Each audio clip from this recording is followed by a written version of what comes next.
से आप सब लोग उम्मीद है अच्छे होंगे। तो मैं आपके लिए लेकर आया हूँ नया टॉपिक शिक्षा का अधिकार यानी आरटीई 2009। तो इसमें से ज़्यादातर क्वेश्चन बनते हैं आपके। तो ये क्वेश्चन आज मैं आपके लिए लेकर आया हूँ टॉपिक, इसको मैं अच्छी तरीके से समझाऊंगा। उम्मीद है आपके समझ में आ जाएगा। ठीक है, तो ये आपका है नया टॉपिक आरटीई 2009।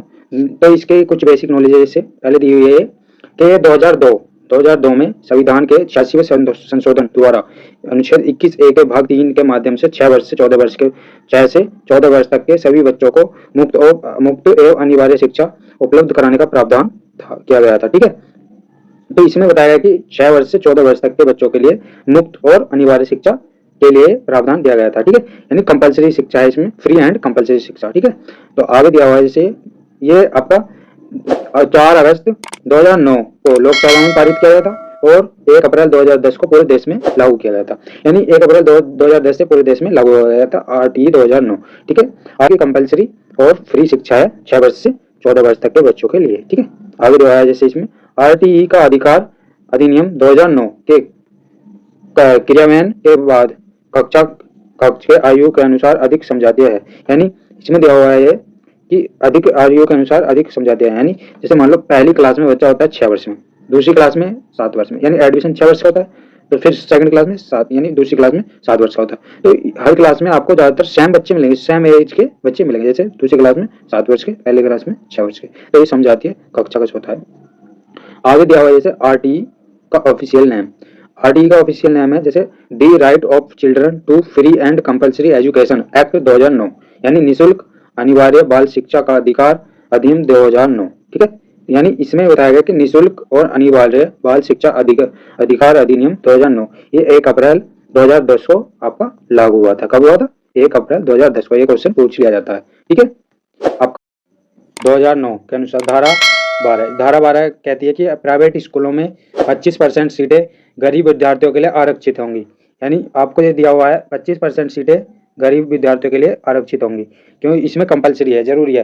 तो प्राइवेट कॉलेजों में जो 25% 100 सीटों में से 25% सीटें गरीब बच्चों के लिए कंपलसरी होनी है। ठीक है, तो आपका अगला दिया हुआ है धारा 13 प्रति व्यक्ति फीस लेने पर शुल्क का 10 गुना जुर्माना देना पड़ेगा। यानी मान लो आपको जैसे एडमिशन लेना है प्राइवेट कॉलेज में, तो आपसे कोई भी फीस मांगे से न्यू एडमिशन फीस दे दो, ये बढ़िया कॉलेज है, डोनेशन फीस है, ये आपकी 50,000 रुपये फीस लगेगी। इस तरीके से कुछ फीस मांगने लगते हैं बच्चों से, तो पेरेंट्स से उनके से, तो वो इसमें फीस देने पर जुर्माना है 10 गुना जुर्माना। यानी फीस लेंगे तो उन पर 10 गुना जुर्माना लगेगा।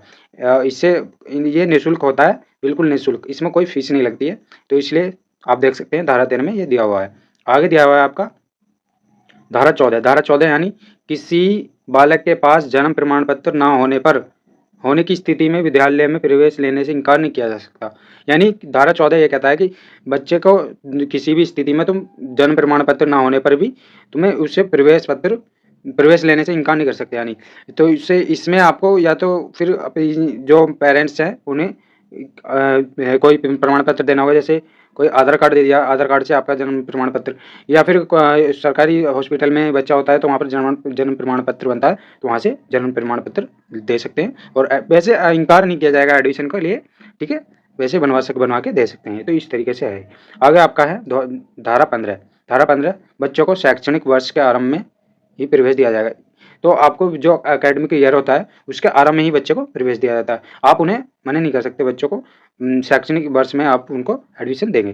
धारा 16 स्टूडेंट को ना तो कक्षा में रोका जाएगा और ना ही विद्यालय से निकाला जाएगा। अब मान लो कोई बच्चा है, गरीब है, तो उसमें ये 25% जैसे प्राइवेट कॉलेजों में एडमिशन 25% आरक्षित है ये सीटें, तो उसमें बच्चों को, जैसे कुछ गरीब बच्चे पढ़ने लगेंगे तो उन बच्चों को थोड़ा अलग ट्रीट किया जाता है कॉलेज स्कूल वालों के द्वारा।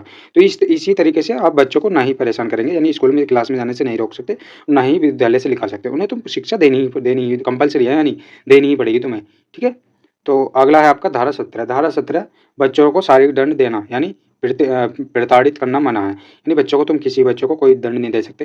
तुम बच्चे के यहाँ तक कि रैंपट भी नहीं मार सकते, दंडी तो बहुत दूर की बात है। तो बच्चों को तुम्हें पढ़ाना है, ना कि मारना। ठीक है, कोई भी दंड नहीं दे सकते बच्चों को। तुम बच्चों को समझाओ अच्छी तरीके से, बच्चों को आगे नहीं समझ में आए दोबारा समझाओ। ठीक है, पर मार नहीं सकते, तुम्हें मारने का अधिकार नहीं है टीचर्स को। तो तुम जब टीचर बन जाओगे तो आप बच्चों को मारना मत। ठीक है, आगे दिया है जैसे धारा 24 शिक्षक के कर्तव्य यानी आपके कर्तव्य हैं। तो आपको पहले सबसे पहले स्कूल में समय के साथ जाना है, समय के साथ और बच्चों को अच्छे से पढ़ाना है और उनके करिकुलम यानी पाठ्यक्रम को वक्त के साथ पूरा कराना है और मीटिंग करनी है अभिभावकों के साथ उनके कि आपके बच्चे में ये कमी है या फिर आपका बच्चा ऐसे पढ़ रहा है, इस तरीके से कुछ आपको बताना है। और आगे दिया हुआ है मेंटल एक्टिविटी वगैरह वगैरह, ये आप शिक्षक की कर्तव्य होते हैं। धारा 27 RT 2009 के अकॉर्डिंग शिक्षक को गैर शैक्षणिक कार्यों में नहीं लगाया जा सकता, यानी जनगणना, चुनाव और आपदा प्रबंधन इसमें आपको लगाया जा सकता है अकॉर्डिंग टू 2009 के तहत। आप अदर उसमें काम में नहीं लगाया जा सकता, शैक्षणिक कार्य से अलग कोई कार्य में आपको कह दे कि कोई आप दलिया बनाने की ये दलिया बन रहा है यहाँ पर तुम ड्यूटी दो, या वो कुछ बच्चों का जैसे दलिया बनता है दलिया की गाड़ियाँ पर ड्यूटी दो, ये सब काम शिक्षक के नहीं होते, शिक्षक के सिर्फ पढ़ाने का काम होता है। और बस इसमें 2-3 दिए हुए हैं ये जनगणना, चुनाव और आपदा प्रबंधन। जनगणना में आपकी ड्यूटी लग सकती है, चुनाव में आपकी ड्यूटी लग सकती है, आपदा प्रबंधन में आपकी ड्यूटी लग सकती है। आपदा प्रबंधन यानी जैसे अभी कोरोना आया था तो उसमें शिक्षकों की ड्यूटी लगी थी, इस तरीके से आपकी ड्यूटी लग सकती है। ठीक है, आगे दिया हुआ है आइए आगे दिया हुआ है धारा 28 शिक्षक प्राइवेट ट्यूशन नहीं पढ़ा सकते, यानी आप जब सरकारी टीचर बन जाएंगे तो आप कोई प्राइवेट ट्यूशन नहीं पढ़ा सकते। ठीक है, RT 2009 के अनुसार प्राथमिक कक्षाओं में शिक्षक और छात्र एवं शिक्षक का अनुपात 30:1, यानी प्राइमरी लेवल पर शिक्षक और विद्यार्थियों का अनुपात, विद्यार्थी और शिक्षक का अनुपात 30:1, यानी 30 बच्चों पर एक विद्यार्थी, 30 विद्यार्थियों पर एक शिक्षक होना है। ठीक है, RT 2009 के अनुसार उच्च प्राथमिक स्तर यानी जूनियर लेवल पर आपके 35 तो होंगे विद्यार्थी और एक शिक्षक। ठीक है, आगे दिया हुआ है आपका RT 2009 के अनुसार 1 से 8 तक के यदि प्रवेश दिए गए सदस्यों की संख्या 200 से अधिक है तो विद्यार्थियों एवं शिक्षक का अनुपात 40:1 होगा। कितना होगा? 40:1। यानी आगे दिया हुआ है प्राथमिक स्तर पर 150 से अधिक बच्चे हैं तो आपको प्रावधान है कि एक तो आपके होंगे प्रिंसिपल। ठीक है, इसमें आपका प्रावधान क्या है? एक प्रिंसिपल होगा, प्रधानाध्यापक और 5 शिक्षक, तो इस 150 बच्चों से अधिक पर। ठीक है, आगे दिया हुआ है ये इसमें शिक्षक को जो है सप्ताह में न्यूनतम कितने घंटे पढ़ाना चाहिए? 45 घंटे। ठीक है, और RT प्राथमिक स्तर पर न्यूनतम शैक्षणिक कितने घंटे पढ़ाना चाहिए इसमें, यानी न्यूनतम शैक्षणिक घंटे कार्य कितना होना चाहिए आपका? 800 घंटे प्राइमरी लेवल पर 200 दिन और जूनियर लेवल पर 1000 घंटे और 220 दिन। ठीक है, ये दिए हुए हैं आपके RT 2009 के अनुसार। आगे दिया हुआ है 1 से 5 तक के बच्चे यानी प्राइमरी लेवल के बच्चों का जो स्कूल होना चाहिए 1 किलोमीटर पर होना चाहिए। कितना?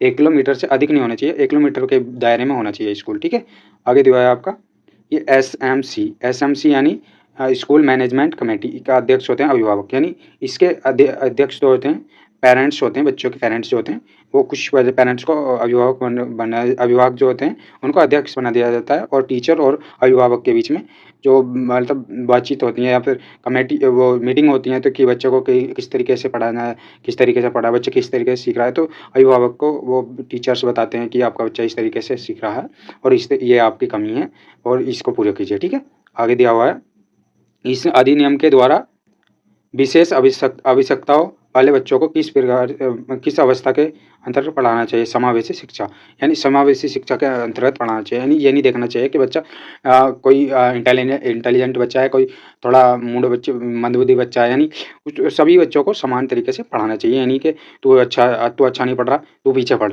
तू बैठ वहाँ पर, तू यहाँ पर बैठ, ऐसा नहीं है कि आप बच्चों को सभी को समान पढ़ाना होगा। ठीक है, आगे दुआ है RT 2009 के अकॉर्डिंग दिव्यांग बच्चों को मुक्त शिक्षा 18 वर्ष तक, यानी जो सामान्य बच्चे हैं RT 2009 के अनुसार वो 6 वर्ष से 14 वर्ष तक के हैं। ठीक है, और दिव्यांग जो बच्चे होंगे उनके लिए होगा 6 वर्ष से 18 वर्ष। ये क्वेश्चन पूछा जाता है कि दिव्यांग बच्चों के लिए मुक्त शिक्षा कितने वर्ष होनी चाहिए? 18 वर्ष तक। ठीक है, और भारत शिक्षा को मौलिक अधिकार घोषित करने वाला विश्व का कौन सा देश बन गया है? तो आपका बन गया है 135वां देश। 1-2 क्वेश्चन है इसमें दिए हुए हैं। RT 2009 के तहत अध्यापकों के प्रशिक्षण के लिए मानकों का विकास लागू करने का अधिकार किसको? यानी केंद्र सरकार को। ये 2 क्वेश्चन दिए हुए थे। तो आपका RT 2009 एक आपका समाप्त हुआ। आपको मैंने बढ़िया करके समझाया है, आपकी समझ में आई होप आपके समझ में आ गया होगा। तो समझ में आ गया हो तो वीडियो को लाइक कर देना और चैनल को सब्सक्राइब कर लेना। अगली वीडियो में आपको मैं NCF 2005 के बारे में बताऊँगा। ठीक है, उसमें आपको मैं समझाऊंगा। ठीक है, तो थैंक्स फॉर वॉचिंग, मिलते हैं फिर नेक्स्ट वीडियो में।